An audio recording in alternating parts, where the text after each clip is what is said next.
Welcome everybody to the call, and welcome Zali Steggall, MP, Independent MP for Warringah. My name's Lycia Heath. I'm the CEO of Women for Election Australia.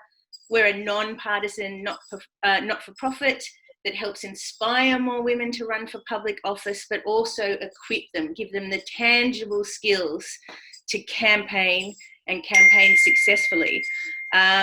I'd like to acknowledge that I am coming to you all here today from the land of the Gadigal people of the Eora Nation, and wherever you may be coming from, I'm sure together we acknowledge leaders past, present and emerging. I'd also like to say that sovereignty of this land was never ceded, and until we reach a treaty with our First Nations people, our ability to move forward in harmony together, I believe, is compromised. So, welcome Zali, and welcome everyone to this call.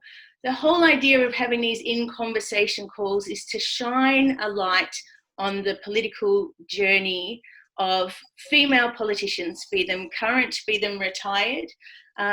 I find everybody is very well informed on the negatives of politics, but not necessarily on the positives. So, and we try to make what's currently a very opaque process more transparent. So, Zali, I want to start there. I want to start back, I'm going to start in the past. On this call, we have women who are interested in running. Maybe they're interested in helping another woman run. Maybe they are interested in understanding just how the whole political systems work. But let's go back to 2018, because you were a practicing barrister. You would have seen campaigns happening in your neck of the woods, like Vote Tony Out and Voices for Moringa. I assume you were watching them. Tell us, what was it that made you step forward and contact one of those groups, and how did you go about it? Yeah, look, I also would like just to echo your words in terms of paying my respects to our First Nations people, for everybody, wherever you may be, and here in Warringah. Look, what's interesting, I think, was I was probably your typical professional woman, where I've had, yes, I had my past career, but I was very much ensconced in having kids, a modern family, lots of kids, working with juggling my professional life and my family commitments with my husband, everything like that, but also engaged on the issues and worrying about where are we heading as a nation, why aren't we doing more on climate change, why haven't, constitutional recognition, all those issues that I think are kind of neither left nor right issues should be progressing. And that sense of frustration that we weren't getting anywhere. Warringah has had a fair bit of a tradition of independence, because we've had at local government level and at state level, but we hadn't at federal level. It's well known. Tony had been in for a long time.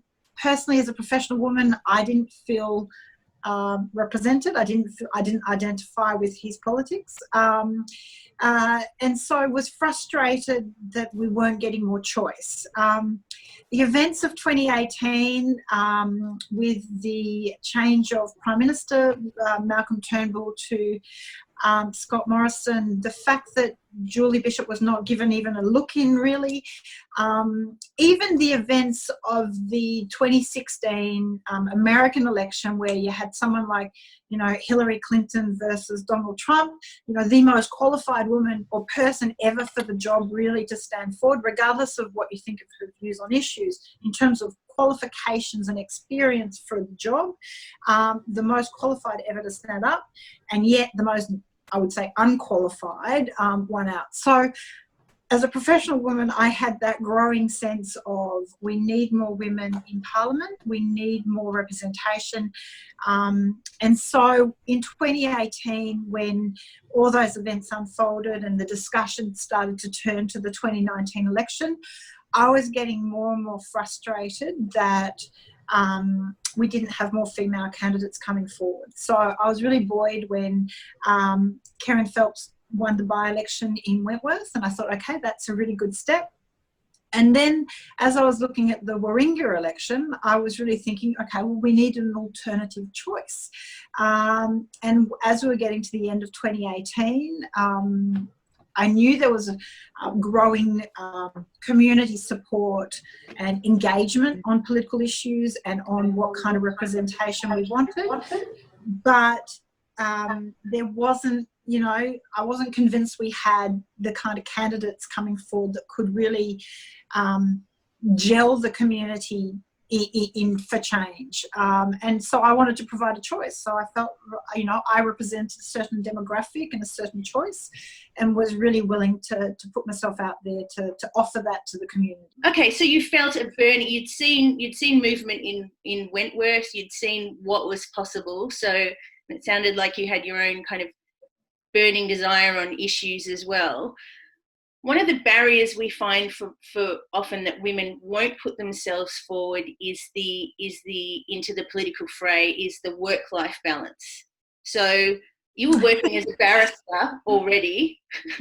So how have you managed to do that transition? Or is it not as big a transition as maybe people think? No, I guess I would say that it's not. I mean, as a professional woman, as a barrister, it was, you work long hours. Anyone in a professional career works long hours. And even those that aren't, if you're juggling a part-time job and family commitments, you are used to working around the clock. So with all respect, the workload is not the issue. I do think you need to be, if your family setup needs to be a strong partnership, there's no doubt about that. I'm incredibly lucky with my husband. We have always been a very interchangeable partnership as far as the home. And so when, even as a barrister, there were periods of time on cases or projects where he is the primary person at home, taking care of the kids, pick up, drop-offs, all of that. But you have to be able to be interchangeable. At the bar, that's already a fairly patriarchal environment. And there are plenty of, I would say, more senior barristers that have gotten there on the benefit of they have someone taking care of the home front. But it's becoming more and more that there will be successful female barristers who have someone on the home front taking care of the home front. So culturally, we've still got a way to go, but there are plenty of professional women with a heavy workload. So what is the workload of an MP? So we do, yes, you go and sit in Canberra.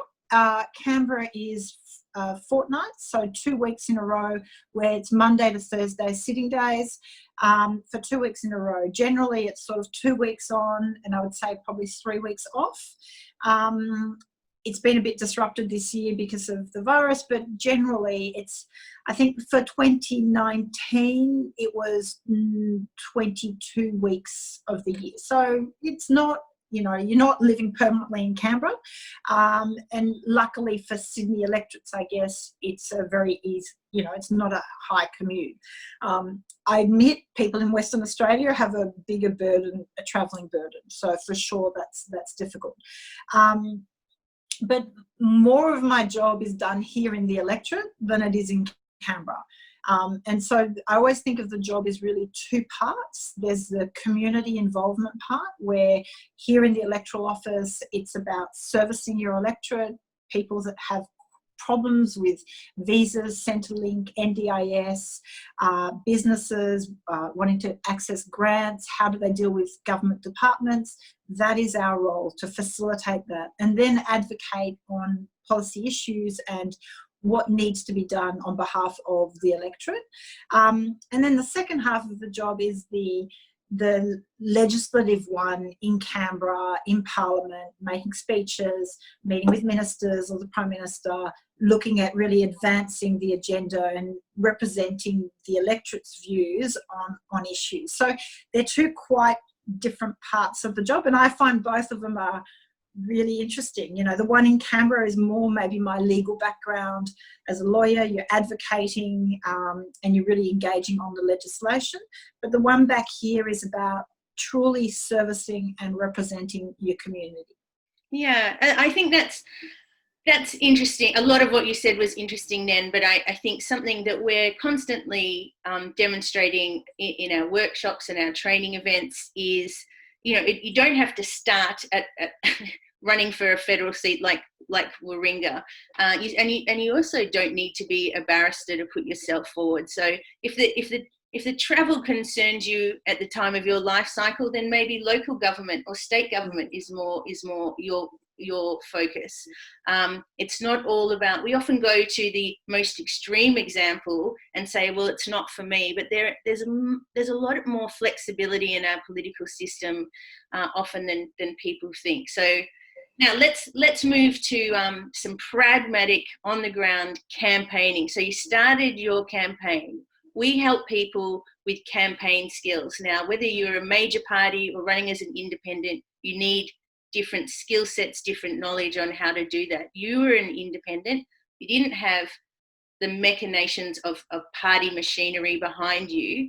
How did you go about fundraising and beginning the engine of that campaign? Look, I was lucky in the sense that we had a number of groups in Warringah that were already formed and that were very focused on delivering a choice and achieving change in Moringa. So I didn't come into a blank canvas and have to go, right, where do I start? But I think most electorates, most regions have groups, have people that are politically engaged. So I don't think that's an unusual situation. So that does make it easier. But what you have to, I guess how I thought about it was once I was, committed, there was a structure team. We approached it like you would a business. And what you have is a situation where no matter which type of election you're going from, for local government, state or federal, you're basically saying you are having to put out a product or a service to market in a set period of time. And you need to win the market. So you need to absolutely know your market. You need to make sure that you are delivering something that's different to what's already out there. You need to know how you're going to communicate that. So for me, the most important part of this was, yes, it was a grassroots campaign, but it was also a very professional campaign. I was not interested in just a smell of an oily rag, out of the back of my garage, kind of on a hope and a prayer that we're going to pull it together. If I was going to put my reputation and career on the line, leave my practice, because I had to shut my practice for 4 months, which means no guarantee of work if I don't succeed, what happens down the road. So for me, you have to approach this in a really professional way.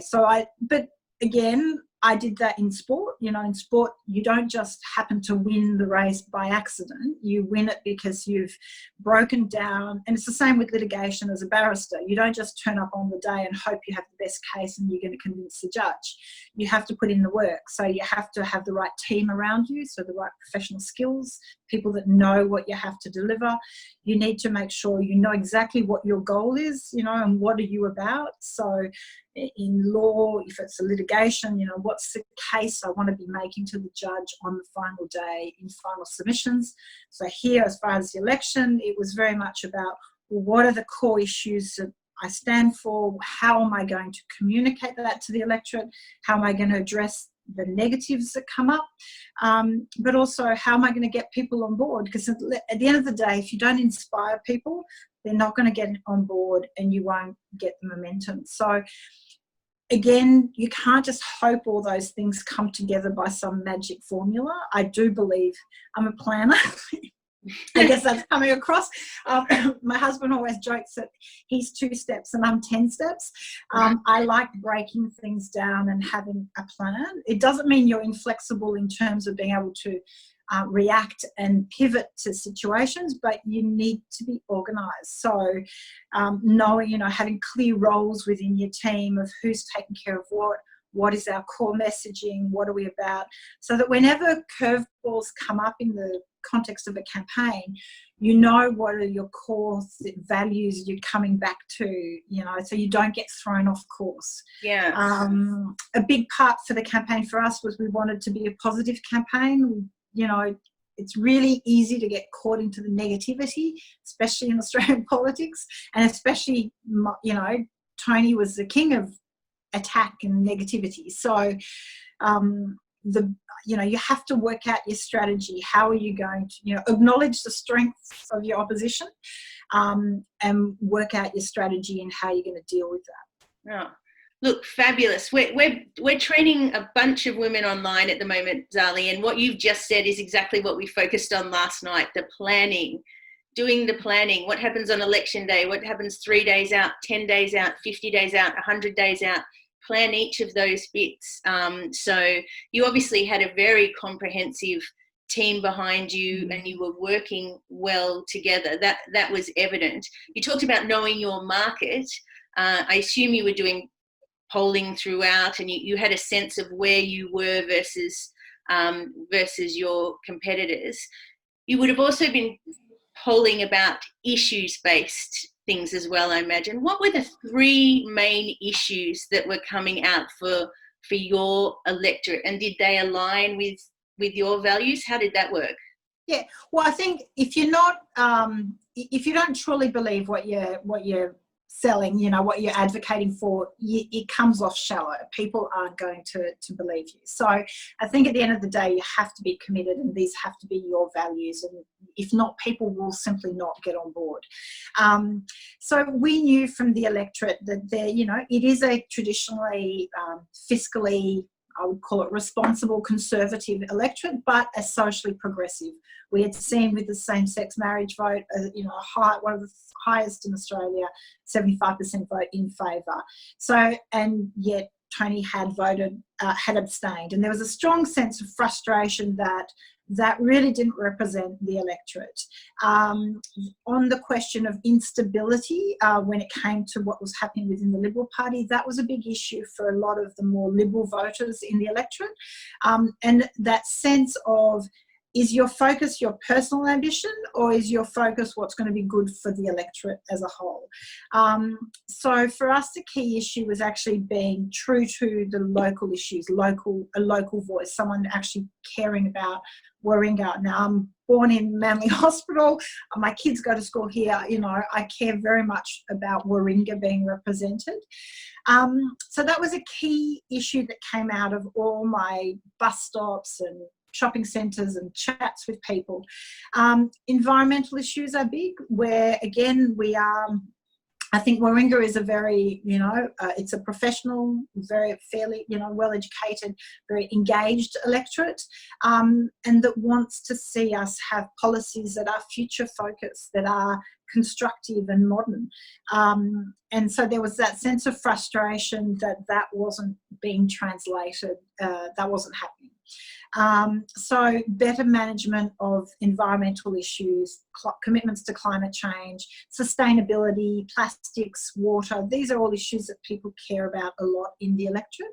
And obviously managing the economy, jobs, business opportunities, being future focused. These were areas that mattered a lot. And being integrity, accountability in politics, and obviously coming off the events of 2018, there was that strong sense of we actually need to clean things up, that integrity has slipped in our Australian political system, and it was really important that, you know, so a National Integrity Commission and being prepared to go out and advocate and really push for those things. So luckily, there were the issues that mattered a lot to me, and they were issues that resonated with the electorate. And the more we got out, the more people got on board. And people from all walks of life who had never been politically engaged, people who had never joined a party, never joined a campaign or done anything.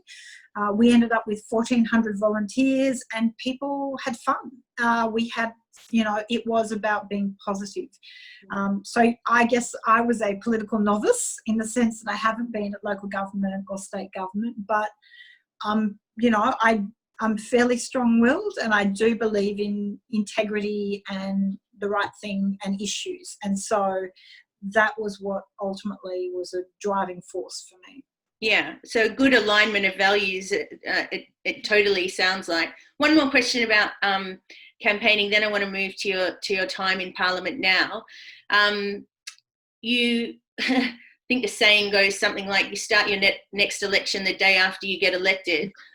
So day 2 as an elected member, you now have the responsibility of the electorate. You're now travelling to Canberra. Is there stuff that happens in the background focused on the future election as well? Does polling continue? Does fundraising continue? Shine a bit of a light on that for us. Well, it was very surreal, I have to say. From the minute the election is called, the results called and it's done, you would think, right, there's a machine that gets started and this happens. In fact, there's like a void. You inherit a shell of an office.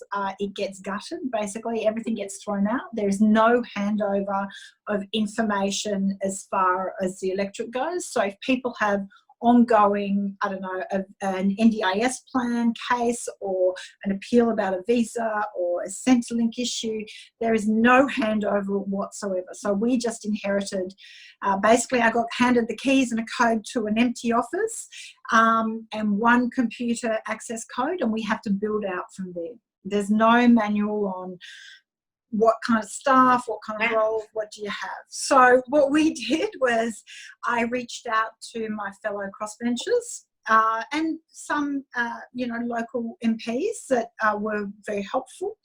And I went to see, for example, Rebecca Sharkey and her office in South Australia and talked with her, and someone like Helen Haynes in Indi, she had the benefit of a handover from Kathy McGowan, so not quite as in the deep end, I would say.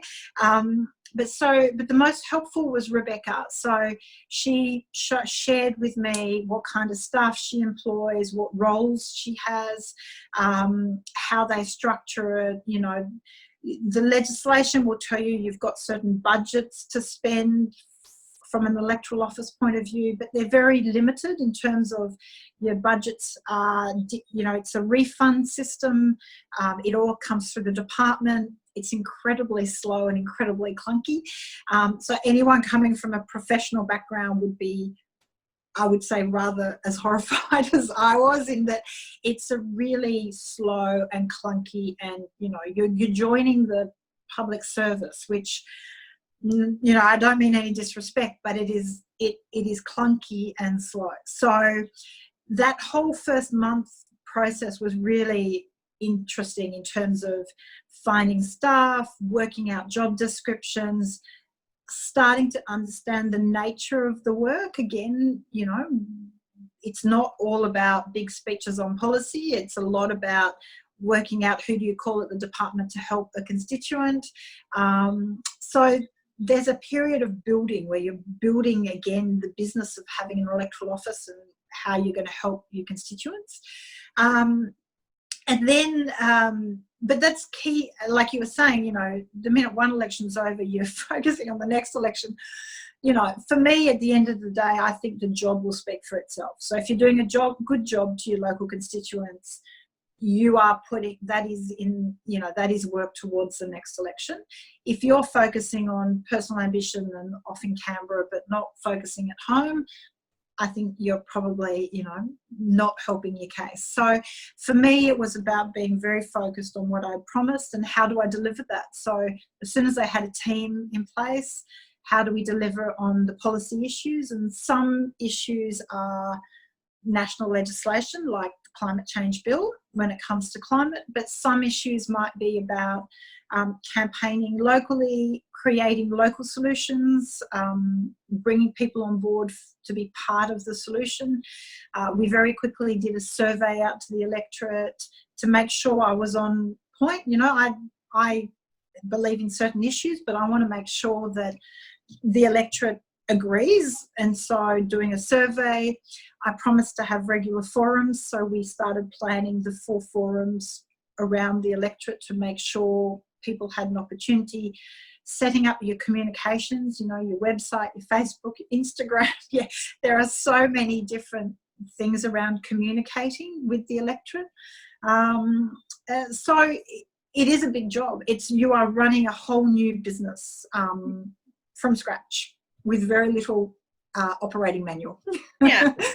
Well, again, you seem to have a very competent team around you, and you're obviously more than capable, because it looked seamless. So, and I think something you said then about if you are representing your constituents and your electorate well, then you are putting yourself in the best position for a future election. And one of the reasons we want to see more women in our legislative chambers is because they are renowned for being more visible in their electorates.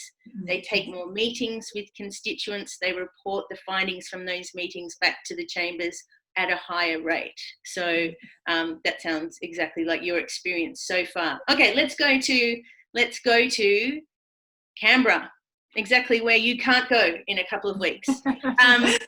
So I think it's in just over a year you've made just over 50 speeches in the parliamentary chamber on a whole range of things, ranging from climate change policy reform, tax reform, childcare reform, domestic violence reform. I'm sure I've missed a few things there, but tell us about the process of working with both the crossbench but also the major parties on how you get these reforms put in place. Yeah. Well, look, again, there's very little manual. So you go to Canberra, you have a suite, you have, as a crossbencher, we have personal staff because people in parties would have the party machine staff allocations. Of course, the crossbench is very collegiate, I would say, in terms of helping one another understand where things are at. So, again, I had a lot of help from Rebecca's office in terms of the processes and procedures around Parliament. As a new MP, you get a very short MP school where you go down and you get some video presentations, and you get provided a copy of the standing orders, the standing orders are very much like for a lawyer or a barrister. It's like your practice and procedure, it's your rules. So the standing orders are the rules by which Parliament operates, when you can speak, when you can't, how voting happens, a division, when they lock the doors, all those things. And, you have to learn. This is a whole new procedural system that you have to learn to operate within. And then understanding what are the opportunities. So someone in a major party really only gets the opportunity to speak if, it has to go through the head office. So the party will see who gets to speak on what issue, who gets to ask a question in question time, those kind of things. There's very little independent ability to kind of represent your community. Whereas as a crossbencher, we have a kind of a rotation system. So we have the 6th question in question time allocated to the crossbench. We did have the 23rd question, but that's been taken back. Labor's pushed back on that. So it's allocated, it goes around the 6 members of the crossbench. So I know exactly when I'm going to have my opportunity to ask a question, and I can determine exactly what is the issue I want to ask about and who I want to ask it of. In terms of legislation, when do I want to speak? We are technically whipped. The crossbench is whipped by the opposition, so it will be from Labor, a Labor whip procedurally, but we have good lines of communication. We work with both sides. My job is not to be the opposition. I see my job clearly from the crossbench is to work with government and the opposition. I am not Labor, and that's why it's really interesting how people get really very fired up in thinking that, how am I an independent but voting on government legislation? My job is to represent Warringah. So my job is to make sure I've put the legislation that's coming up to the electorate, asked for feedback. I have a process where I will go to any professional groups to see how they might be impacted by legislation and ask them for their feedback. Has there been feedback from like the Law Council or anything like, or other groups? And then you have to form a view on legislation on its merits. So I've been able to meet with the Prime Minister, with the Treasurer, with ministers when I have a question or I have an issue on legislation. We get briefings. Most members of the crossbench do. You can do it jointly or independently from most ministers or the Prime Ministers on an issue when there is a key issue coming up. Because clearly the government would prefer the crossbench to be supportive than speaking out against, because the more, so they are very willing to work and engage and give us briefings and explanations on legislation. As is Labor. If they have a position on legislation that's coming up, they will give the crossbenchers and me a briefing on what their view is, or what amendments they might be intending to run, or what issues they have with that legislation. Now, clearly, often, I think as an independent, there are issues that I will speak about that may be missing from a legislation, but ultimately I have to, on balance, decide, do I support the legislation or do I oppose it? And in that sense, I come back to what the feedback from the electorate's been. Obviously, big policy areas for me, a National Integrity Commission. I have met with the Attorney General many times. As a member of the crossbench, we've had a number of press conferences. I will talk with the media a lot about it. Climate change bill. And that's interesting, the process of legislation. You put together your wish list of what you want in the legislation. There is a drafter at the Parliamentary Services that will help draft it. And then I have to plan a campaign around it, and I have met with the Prime Minister, the Opposition Leader, the Treasurer, a number of ministers, the crossbench in the Senate and the House of Reps to talk about the legislation, why I think it's important, why I think it should be supported. So as an independent, you have a big workload because you have to be across everything. So my team have to be, they prepare briefing documents on every piece of legislation that we know government is going to introduce. And we don't always get much notice. You often only get the pieces of legislation. We will get what's called a notice paper on the Friday for the following Monday. Right. So it's all, you have to be quite, nimble, and then decide, is this piece of legislation I want to speak on? What is my position on it, and where do we want to go? So and Canberra, look, before the shutdown, Canberra was also very busy with most groups, non-for-profits or different sort of sector organisations like Pharmacy Guild or doctors or, cancer research or, different areas will come to Canberra at one point during the year with a report or a campaign, and they will lobby all the MPs, government and others to get behind that campaign and support it to achieve results. So my day in Parliament was a lot of 15-minute meetings of people doing the rounds to present what their campaign is,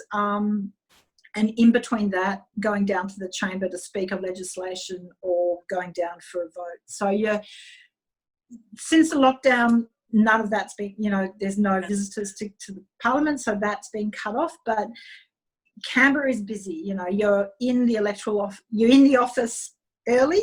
Events start from 7:30, and you're there till the bells go. So traditionally, adjournment debate starts at 7:30 and finishes at 8 for normal sitting days. But we had situations where I was still there at 11:30 at night for a final decision to vote on certain legislation. Right. So they can be long days.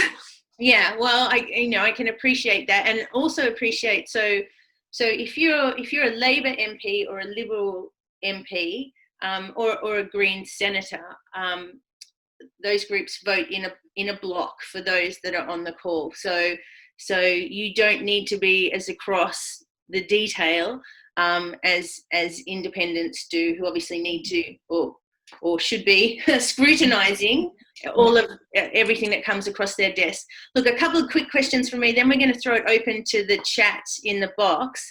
One in particular is, when you're in Canberra, they're busy days.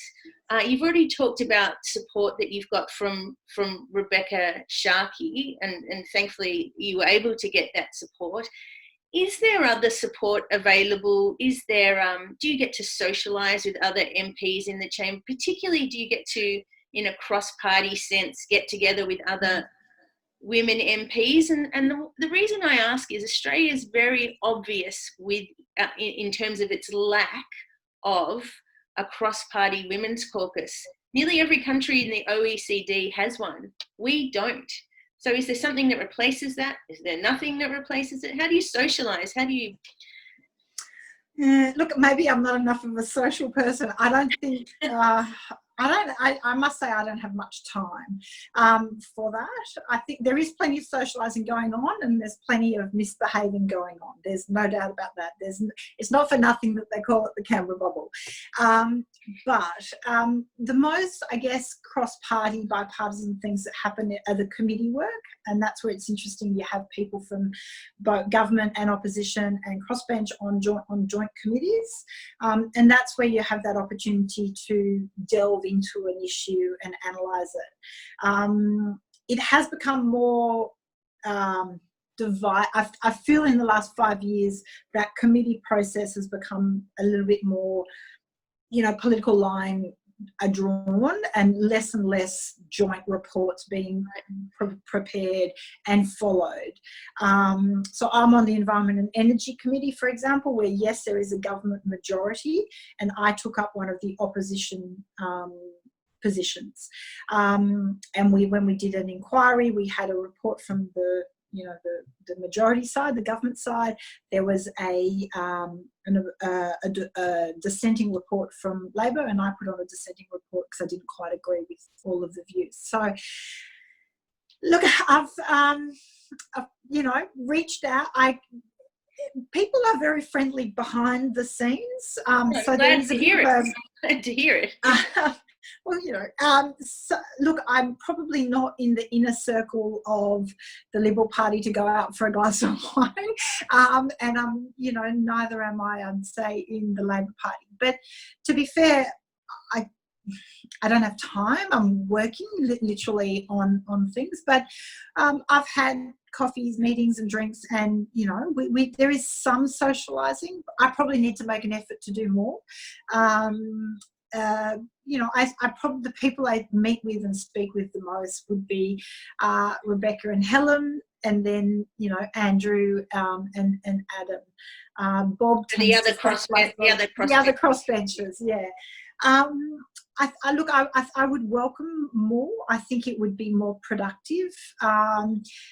There's certainly some of the women in the coalition that that I would welcome more opportunity to talk with, same as in Labor.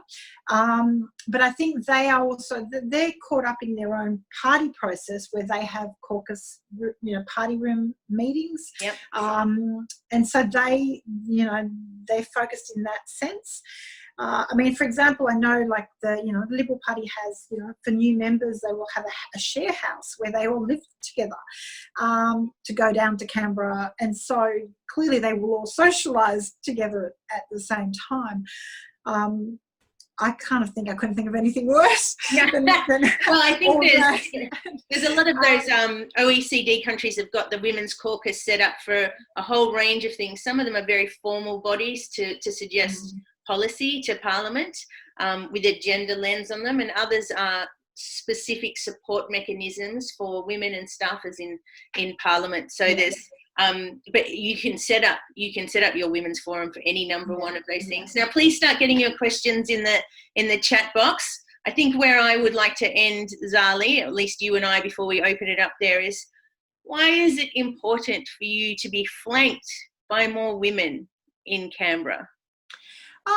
Look, I think I do profoundly believe that Parliament should properly reflect our population, and women are actually over 50% of the population, so really need to be represented in the decision-making process. I think for true democracy to work, that is necessary. Also, I think women approach things in a different way, and I'm not trying to make generalisations, but I think there is a willingness to be more collaborative, to be solution orientated, to look for the common ground, look for the solutions, rather than being arrogant and in terms of approach to a problem. So my professional experience is that I think it's when we have more women, we have better outcomes. And look, the data and the research shows that companies and large corporations that have better gender diversity across their upper echelon, executive echelons, have better productivity, better results, and are better, better performing companies. So I would say the same goes with government and departments, that if we have a better split, we will have better outcomes. And it's not just looking at MPs, who's sitting in the room. It's also how many advisors do we have? How many heads of departments do we have? It needs to be across all levels. It's not just, parties putting in some female MPs as candidates. If those MPs don't have good female advisors as well, and, really keeping that mix. I'm concerned that from a ministerial point of view, we don't have, the current government does not have proper representation, especially when it comes to making economic decisions. They do not do it with a gender lens of what the impact is. I look at the coronavirus, the recovery packages announced so far, and it is clear there is no one with a gender focus on that decision making in that process.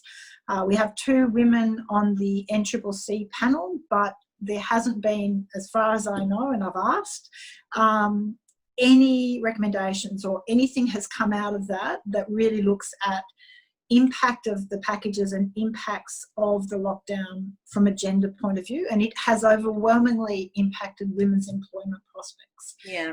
Youth and women have paid the biggest price, and yet so far all the recovery packages have been more male orientated. So I've got a big concern about that. That's not what I would say is a meritorious, equitable society. Look, Zali, do you have another 10 mints? I do. It's all good. Okay. All right. Well, buckle up, because I've got a bunch of questions here, and there's a whole bunch of ones here, so I'm just going to pick one, but they're on the same theme, which is about the system itself.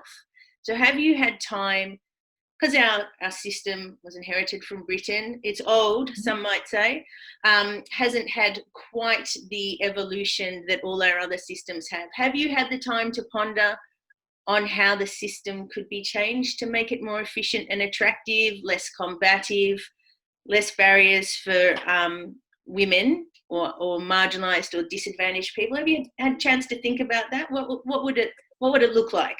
Yeah, look, what I find is interesting is that nowhere in our constitution does it say parties, for example, but yet Australia has evolved towards a 2-party system, 2 major parties. I mean, we have the coalition, which is Nationals and the Liberals, but this idea that it has to be in these major blocks, I find there's some really interesting comparison of other countries where you have minority governments with lots of smaller parties that represent all those views. I think it is very difficult for everyone to go out independently, but I don't think that duopoly properly represents the diversity of society. I think in terms of where I don't think it's the system per se, but it's where we've taken the system that is probably it's not working to the best of its ability. The idea that it's blue or red, to me, is just that's nowhere in the Constitution. That is not how it needs to work.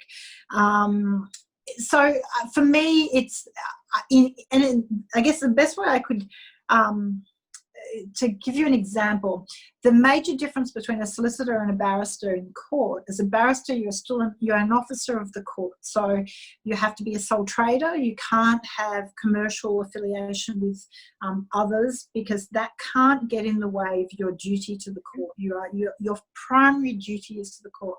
You can never mislead the court. So yes, you have your duty to your client, but it can never overcome that. And I feel like there's a real conflict for an MP of you're elected by the people of your electorate, but yet if you're in a major party, that seems to supersede, which duty comes first? What's the priority?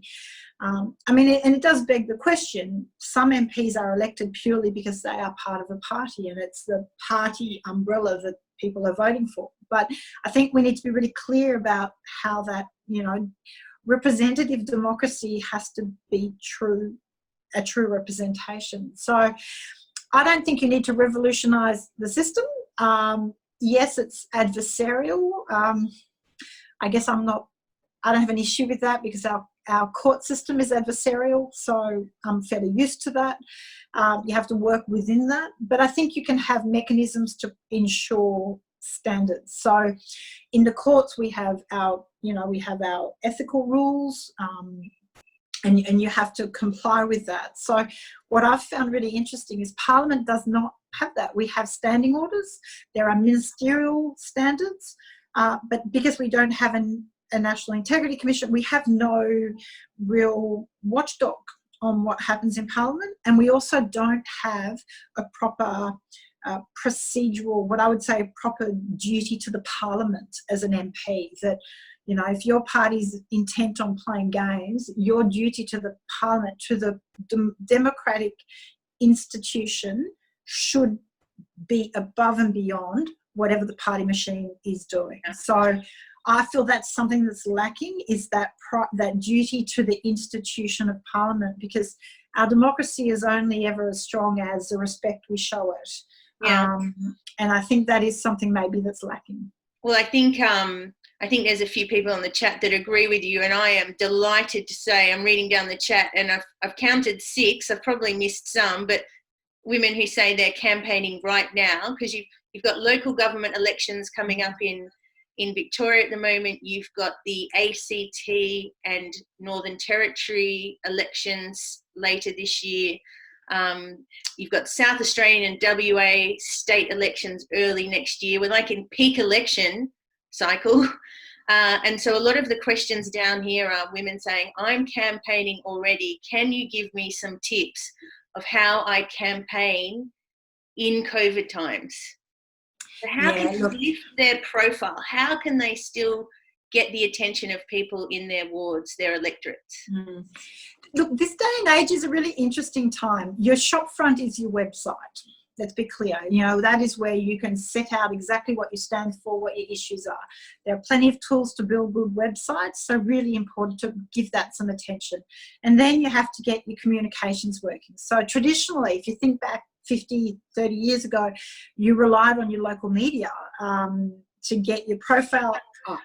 Now we are in a digital age. There is so much available through social media. You have an ability to have your own channel of communication, so you have to focus on that, and that's how you will reach the new demographics. Now, in Australia, we have got the problem of a very centralized media ownership, which I think has really challenged our democratic processes. And we have a strong control by Murdoch media. And I was certainly up against it in Warringah, Manly Daily, Mossman Daily, all owned by Murdoch. Telegraph, they had a field day on me on a very frequent basis. But at the end of the day, you have to, that's your challenge. So you have to work with that and then see what are your other ways of communicating.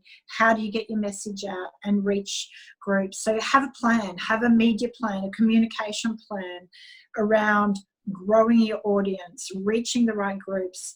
And this is where, in most areas there are, community precincts and forums.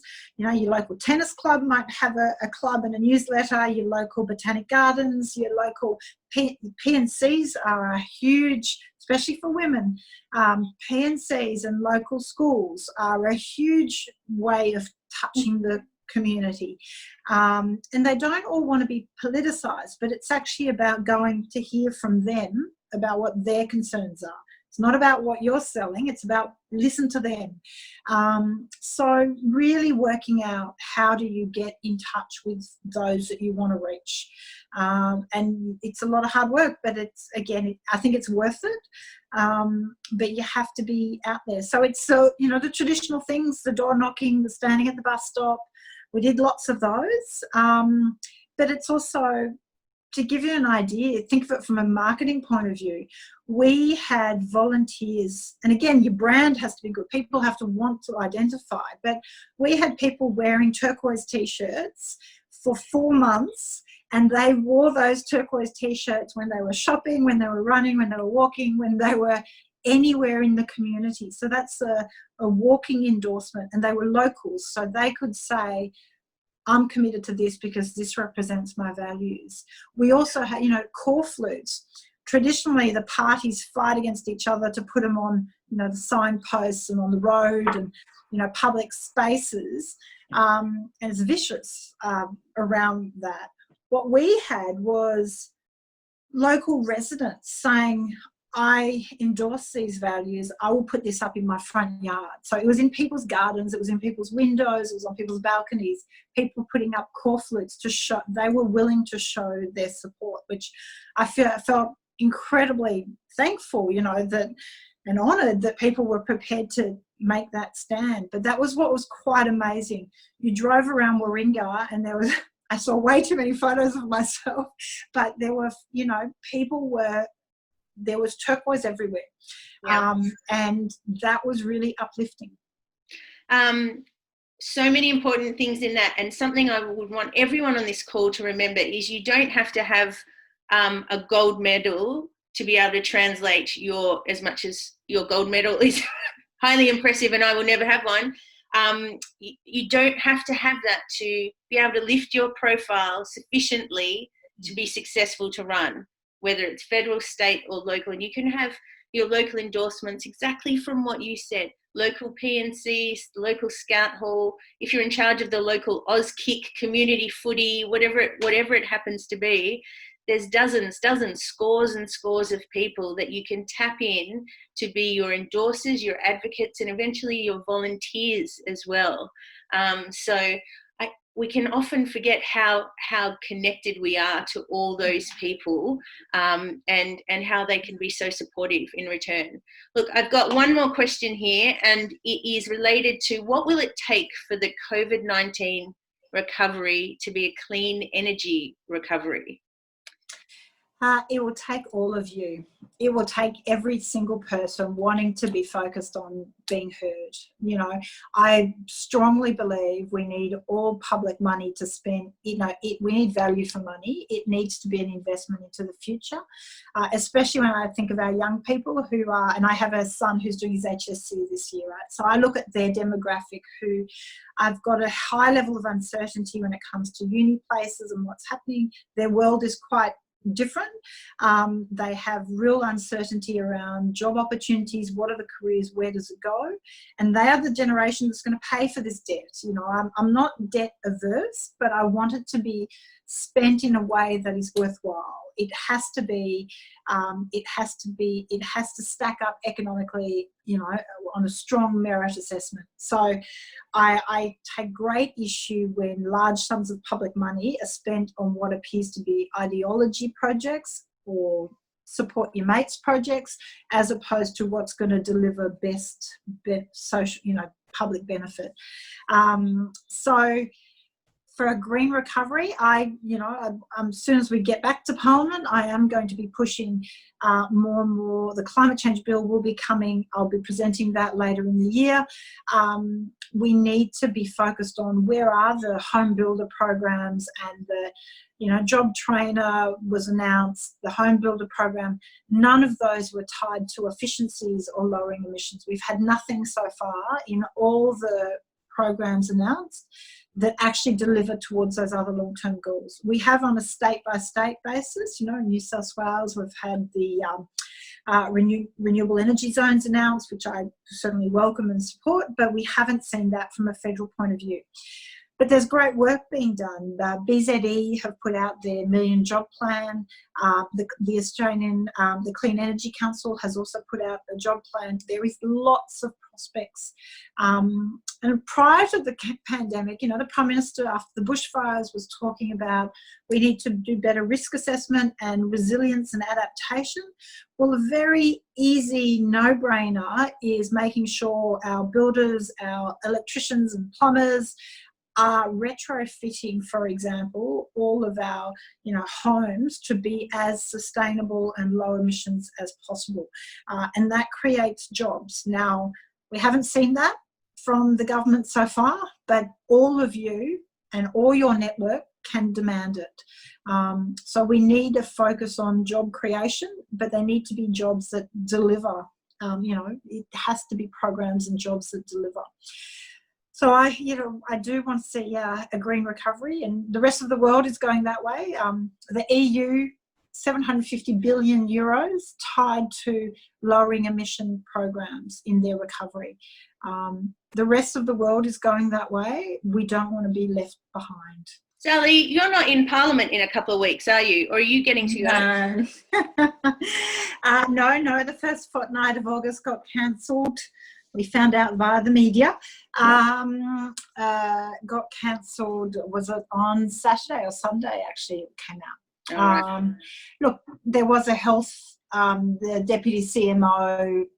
Apparently, we haven't seen the health warning, but apparently the recommendation from the deputy CMO was because of the outbreak in Victoria and sort of not knowing how bad the spread was in New South Wales. Everyone's we are 2 weeks behind identifying the true numbers. So the concern was, Parliament House has about 5,000 people when it's fully operational. So you're talking about a pretty big incubation centre, and you're bringing in people from all over the country, because you can't not allow an MP to turn up when they're, under the Constitution, you're representing your electorate. So whilst government and opposition have worked out a big pairing system to bring numbers right down, I accept that, if the health recommendation was a major concern about having everyone turn up, I can see, sure that they've cancelled. I do support, though, that we have an additional 2 weeks put in September. Yep. But clearly the risk of recurring outbreaks is there. And it's been, the warning about coronavirus was January, early February. So we have had time to implement some kind of plan B for Parliament.